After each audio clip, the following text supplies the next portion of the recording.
Oke, assalamualaikum warahmatullahi wabarakatuh. Di sini akan saya terangkan bagaimana cara menyusun bisnis model kanvas. Bisnis model kanvas ini, di sini ada beberapa komponen ya yang sudah dijelaskan PPT tadi.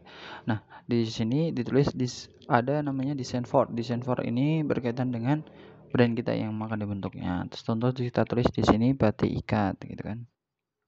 Batik ikat. Nah, batik ikat desain for siapa, desain untuk siapa, dan desain by siapa, Anwar gitu kan. Anwar. Nah, kemudian setelah kita udah mau bikin batik ikat ini ke segmen pasar ini nih.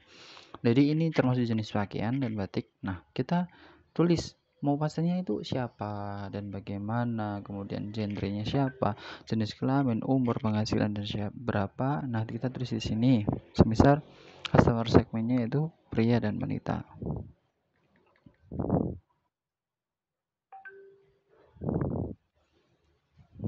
Umur 25 sampai 45. Domisili Indonesia gitu ya. Oke.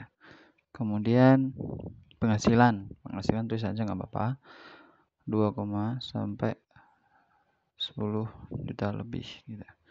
Nah, kita tulis. Nah, ketika sudah kita tulis nih customer segmennya, kita lanjut bukan di customer relation atau channel, yaitu di value proposition. Value proposition ialah kelebihan atau diferensi produk atau jasa yang kita tawarkan berbeda dengan produk yang lain atau penyedia jasa yang lain.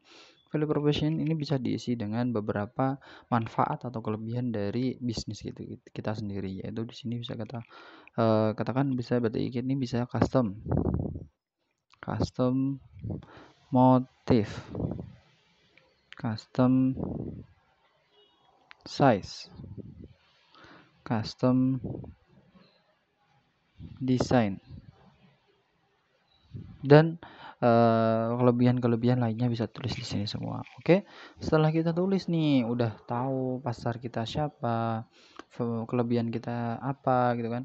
Nah, kita tulis channel. Jadi channel itu bagaimana sih kita ditemukan, bagaimana cara menjual kita itu di mana aja gitu kan. Jadi bisa lihat. Nah, channel ini ditulis jaringan, istilahnya networking lah ya, atau bagaimana kita menjaring customer itu sendiri. Nah, kita bisa menggunakan namanya Facebook Ads, YouTube, IG, TikTok, dan lain sebagainya. Kita tulis di sini di channel ini. Nah, nantinya ini untuk gimana cara ngenalin kita kepada customer, gimana cara ngenalin kita kepada pelanggan. Nah, ini digunakan untuk cara ngenalin kita. Nah, bagaimana cara ngontak, cara berhubungan, customer berhubungan dengan Anda, dengan produk atau jasa yang ditawarkan. Nah, itu dengan email bisa. Dengan karena sudah tahu nih Facebook kita, sudah tahu istilahnya tuh IG kita, sudah tahu YouTube kita, mesti dicantumin email, kemudian WA. Nah, WA story kita dapat, WA story kita bisa untuk WA story dia, kemudian biasa di WA, kemudian di Telegram dan sebagainya. Oh ya, Telegram. Kita bisa nyantumin Telegram dan sebagainya, bisa buat WA story untuk biar kita berhubungan dengan customer itu sendiri agar nanti bisa dimudahkan untuk di penawaran jasa atau produk kita gitu. Atau bisa mungkin di pas CFD ya, untuk offline dan sebagainya.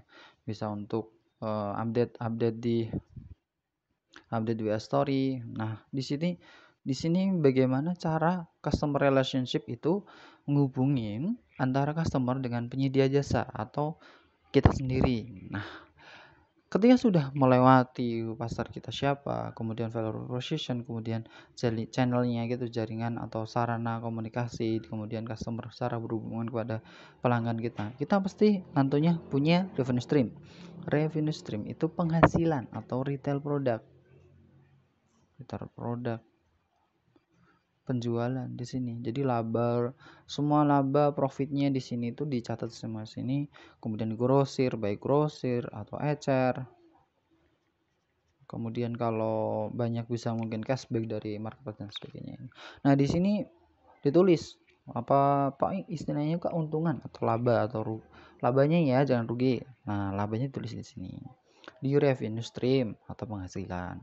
Nah, untuk menjaga kualitas, untuk menjaga kelebihan kita, untuk menjaga usaha kita lebih maju dan lebih profit, lebih istilahnya memberi yang lebih.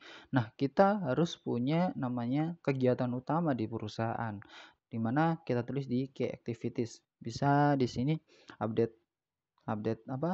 Update postingan, update artikel di web, kemudian display produk di toko ya, semisal toko ya, foto produk, yang dimana di sini untuk kegiatan untuk memajukan usaha kita sendiri. Nah, kita bisa ditulis di sini di kayak aktivitas ini. Nah, biar agar keberadaan atau eksistensi dari perusahaan itu tetap ada dan sampai sekarang gitu. Jadi kayak misalnya di BMW atau yang lainnya itu mesti update, mesti punya penelitian tentang tentang produk mereka, jasa yang ditawarkan. Di situ namanya kayak aktivitas. Nah, ketika kita punya apa istilahnya kegiatan utama kita, mesti kita menggunakan namanya uang, kemudian teknologi, mesin dan sebagainya. Nah, key resource itu ditulis di sini.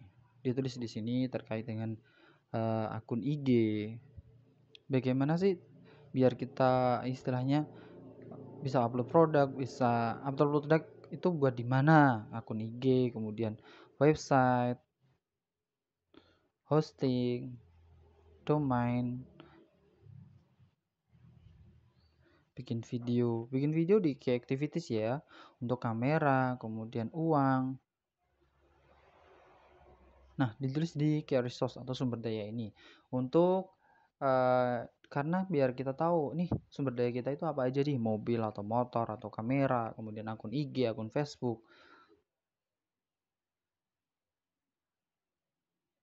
Nah, di sini semua ada. Jadi tulis di key resource ini. Karena ini kayak activities, ini kayak resource.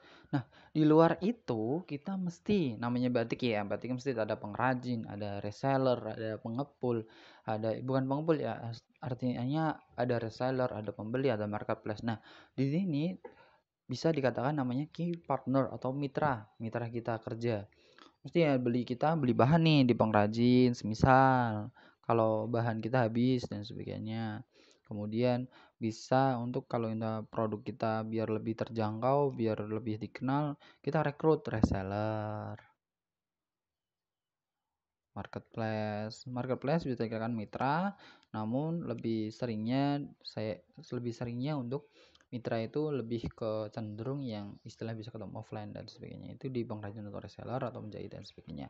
Nah, di sini dituliskan di key partner itu mitra itu siapa yang di luar perusahaan kita atau kegiatan perusahaan itu sendiri. Nah, kita tulis di sini.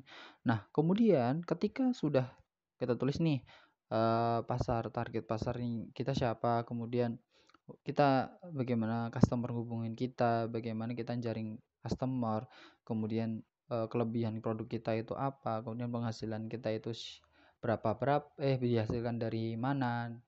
Nah, ketika sudah semuanya, kita mesti namanya punya cost structure atau pengeluaran, di mana di sini bisa dibedakan antara fixed cost sama variable cost. Fixed cost itu gaji karyawan,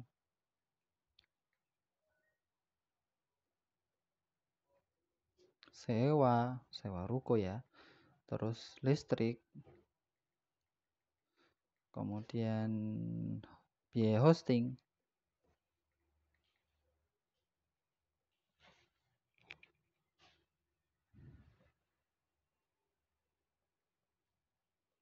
iklan Facebook ad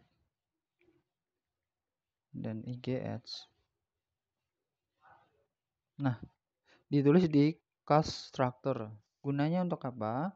Gunanya agar kita tahu pengeluaran setiap bulannya dan bisa dikatakan bisa tahu untuk bagaimana per bulan kita ngeluarin biar tahulah pengeluaran kita apa aja per bulan itu, buat apa aja dan sebagainya, agar memudahkan dalam membangun bisnis itu sendiri. Oke, mungkin itu yang bisa saya sampaikan.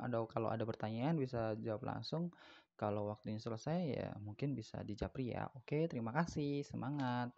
Ditunggu buat ini ya nanti agar kedepannya perencanaan kita lebih solid, lebih manfaatnya lebih gede, jadi bisa untuk membuka lapangan kerja kepada orang lain. Oke, terima kasih.